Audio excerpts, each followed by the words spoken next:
हमारी जिन जालिम नौजवानों ने, जिन जालिम औलाद ने अपने माँ बाप को भिखारी बना दिया है, वो कैसे सोच सकते हैं कि हम जन्नत के वारिस बन गए।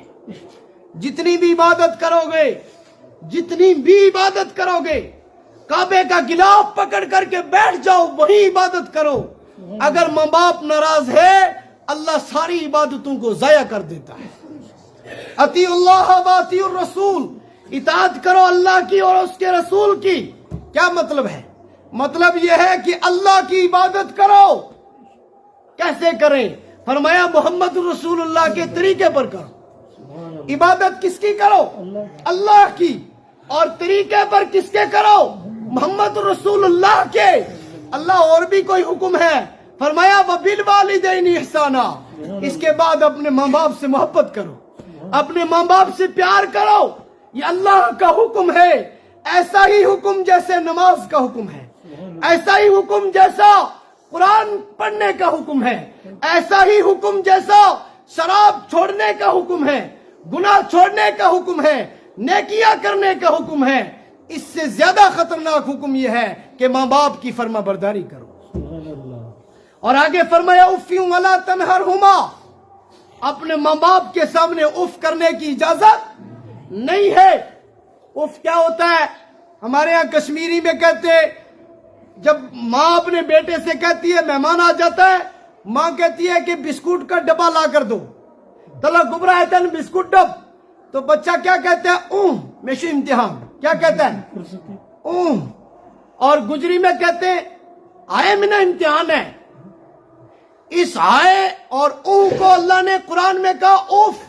क्या कहा? फरमाया अगर माँ कहे कि ये काम करो और आपने कहा मुझे इस वक्त फुर्सत नहीं है और जबान से निकला आपकी सारी इबादत जाया हो जाएगी। हज काम नहीं आएगा, उम्रे काम नहीं आएंगे, इबादत काम नहीं आएगी। इसलिए कि जो अपने माँ बाप का फर्मा बरदार नहीं है, वो कभी अल्लाह और उसके रसूल का भी फर्मा बरदार नहीं हो सकता। अब सवाल पैदा हुआ कि जिन लोगों ने कुरान सुना, हदीस सुनी, उलमा से सबक पढ़ा, इसके बाद वो माँ बाप के फर्मा बरदार बन जाएंगे। और जिन्होंने सुना कि शबे कदर और शबे बरात में अल्लाह सबकी मगफिरत करता है, माँ बाप के नाफरमान की मगफिरत नहीं करता, नशावर नशा लेने वालों की मगफिरत नहीं करता, और खास तौर पे माँ बाप के नाफरमान की मगफिरत। आज आपने सुना मुझसे जुमा के दिन, ये जिनके माँ बाप जिंदा है ये इंशाअल्लाह उनकी खिदमत करेंगे। अब जिनके मेरी तरह मर गए और इस हालत में मरे हो कि माँ बाप अपनी औलाद से नाराज थे, इनका क्या बनेगा? ये तो फिर सीधे जहन्नम में गए। नहीं, इनके लिए भी रास्ता है।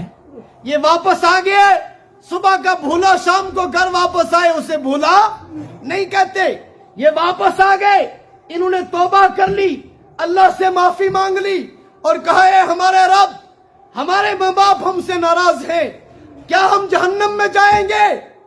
इनके लिए अल्लाह ने रास्ता खोल दिया। और मोहम्मद अरबी सल्लल्लाहु अलैहि वसल्लम के जबान से इनसे कहलवाया गया कि या रसूलुल्लाह सल्लल्लाहु अलैहि वसल्लम कह दो अपनी उम्मत के लोगों से, अगर किसी का माँ बाप इस हालत में मरा हो कि वो अपने बच्चों से बच्चियों से नाराज थे, तो लड़कों को चाहिए, बच्चों को चाहिए कि अपने माँ और बाप की कब्र पर जाकर दुआए मगफिरत करें। किनको चाहिए? लड़कों को। लड़कियों को कब्रिस्तान जाने की इजाजत नहीं है। जो लड़के हैं उनके माँ बाप अगर नाराज हो गए, उनको चाहिए कि वो अपने माँ बाप की कब्र पर जाकर दुआए मगफिरत करें। ये सुन्नत रसूलुल्लाह है। और अल्लाह माँ बाप को कयामत के दिन इस हाल में अपनी औलाद से मिलाएगा कि माँ बाप अपनी औलाद से राजी होंगे। ये राजी कौन करेगा? अल्लाह करेगा। लेकिन किसकी वजह से करेगा? दुआए मगफिरत की वजह से करेगा। मेरे भाइयों, हमारे मरहूमीन का, हमारे माँ बाप का हम पर हक है। और कुरान ने कहा آپ جب بھی دعا کرو تو اپنے ماں باپ کے لیے دعا کیا کرو. اللہ کیسے دعا کرے؟ فرمایا دعا ہم لکھ کر دیتے ہیں، تم صرف پڑھتے رہنا. اللہ وہ دعا تو بتا دو جو آپ نے لکھ کر بھیجی. فرمایا وہ قرآن میں پڑھو، وہ کہاں لکھی ہے؟ اللہ وہ کیا ہے؟ فرمایا وہ دعا یہ ہے، رب اجعلنی مقیم الصلاۃ ومن ذریتی ربنا وتقبل دعا. ربنا یا اللہ میری دعاؤں کو بھی قبول فرما. اور آگے کیا کہا؟ کس دعا کو قبول فرما؟ ربنا اغفر لی، اللہ میری مغفرت فرما، اللہ میری مغفرت فرما. ربنا اغفر لی، صرف میری مغفرت نہیں کرنا، وَلِوَالِدَيَّ، ان کی بھی مغفرت کر کے جن کی وجہ سے میں دنیا میں آیا. ربنا اغفر لی وَلِوَالِدَيَّ، میری بھی مغفرت کر، میرے ماں باپ کی بھی مغفرت کر. وَلِلْمُؤْمِنِينَ يَوْمَ يَقُومُ، اور قیامت تک جتنے بھی مومنین مومنات آئیں گے اللہ ان سب کی مغفرت فرما. اب جب ہم اس دعا کو پڑھیں گے تو بڑے فائدے ملیں گے. ایک تو اپنے لیے دعا، اور دوسرا ماں باپ کے لیے دعا. حکم خدا بھی پورا ہوا، ماں باپ بھی راضی ہو گئے، اور ایک ایسی ہمیں نیکی کا ایسا سارا، نیکی کا ایسا راستہ مل گیا کہ ایک سیکنڈ میں صرف ایک حروف کے ادا کرنے سے اللہ خربوں نیکیاں دے گا. خرب تو اتنا ہے کہ اس کے بعد گنتی کوئی نہیں، اور کتنی نیکیاں دے گا جس کا کوئی دنیا میں حساب نہیں کر سکتا. کیا رسول اللہ صلی اللہ علیہ وسلم نے فرمایا کہ جب آپ دعا کرو تو ساری امت کے لیے دعا کرو، سارے مسلمانوں کے لیے دعا کرو. اے اللہ کے رسول ہمیں کیا ملے گا؟ فرمایا جب تم سارے مسلمانوں کے لیے دعا کرو گے تو ہر مسلمان کی طرف سے اللہ آپ کو ایک ایک نیکی دے گا. کیا دے گا؟ کس کی طرف سے؟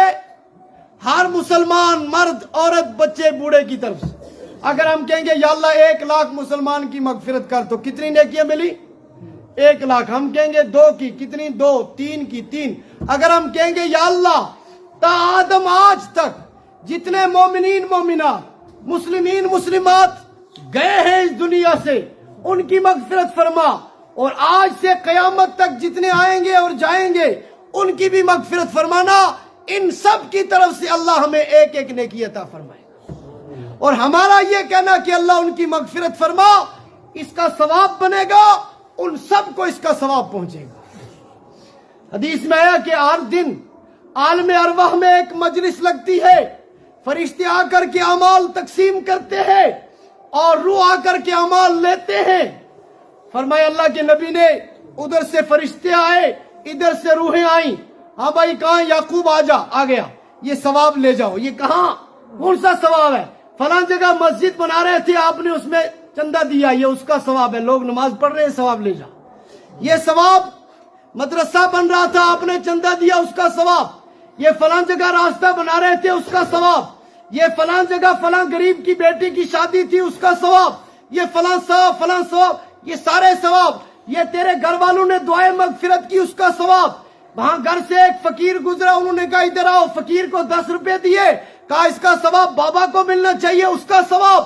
فرمایا یہ خوش قسمت لوگ ہر دن ثواب لے کر جاتے ہیں، اور جن کے پاس ثواب زیادہ ہوں گے اتنا ان کو اچھی جنت ملے گی، اتنا جنتوں میں اضافہ ہوگا، درجات بلند ہوں گے.